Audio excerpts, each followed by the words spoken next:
Please. When officers came to arrest Ahmad Mulakhil, he was still in bed. What's your name? Ahmad. Okay. Ahmad, can you sit up for me? The 23-year-old has been found guilty of abducting and raping a schoolgirl. Mulakhil and his friend had first spotted her playing on this zip wire. She was just 12, and the prosecution say it was obvious she was a very vulnerable child. Mulakhil's friend Mohammed Kabir, seen with him on the left leaving the park, has been found not guilty of attempting to abduct the girl. The two men split up, but Mulakhil hung around.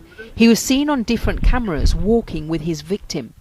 At one stage he asked her age, and she claimed to be 19. How old are you? 90. You see your register? It was obvious Mulakhil didn't believe her, said the prosecution, but that didn't stop him. He led her to a cul-de-sac, removed her shorts, assaulted and raped her, and then took pictures on his phone. Extremely shocking, extremely violent. Well, clearly she's been very distressed by it, and the victim's been extremely brave. 12 years old, she's got the rest of her life to live with the traumatic events of what happened that evening. After the horrific attack, he took her to this corner shop and bought her a can of drink, paying for it with his own card. Detectives were able to use Mulakhil's card to identify him.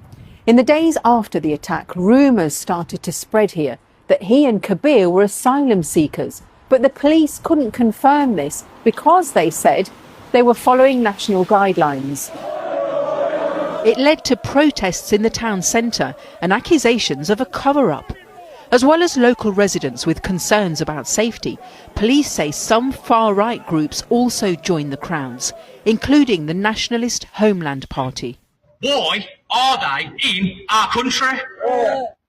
Amy Clayton of the protest group The Pink Ladies attended several protests. As far as I'm aware, they tried to say it wasn't asylum seekers. Because the police were saying to us that the reason they couldn't say yes or no was because of Home Office guidelines, that at that time they weren't supposed to say a person's immigration status when they got arrested. Do you think that led to a breakdown of trust? Because people felt that the police were covering it up. The police were covering it up. Why can't they tell us a person's status? Why can't they tell us that? We have a right to know. And why do you think the police are covering it up? Because I feel that they know that the country's on the brink of civil unrest.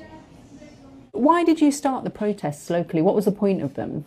We need to stop these illegal immigrants coming over and the way that they're just given free rein. They're undocumented males, they're of fighting age. And when you say fighting age, because obviously they're all different ages, what do you mean specifically? The majority of them that are coming over are early 20s. And why does that worry you specifically? Because if they wanted to start a revolution in this country, I mean, take Birmingham, for example, we would be outnumbered. Warwickshire police told us they treated the suspects as they would any other. Did Warwickshire police cover up the immigration status of these two men? No, Warwickshire police were very honest and open in relation to that. At the point in time when this incident took place, there was no national guidance, and Warwickshire police communicated with the communities in the way that we would have for any other offence. Have you got any data to suggest that asylum seekers are more likely to commit offences against women and girls than the general population? We don't have any specific data to identify that that is the case. The Home Office has since confirmed that Mulakhil is an Afghan asylum seeker who came here via a small boat, and they've changed the guidelines to encourage police to disclose ethnicity and nationality. But it hasn't stopped the protests, and the case continues to have a huge impact in this town.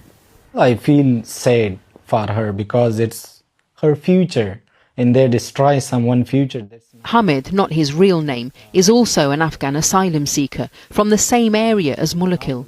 He didn't want us to show his face because of the protests here. Everywhere I have seen the title "To Afghans." Honestly, I feel shame.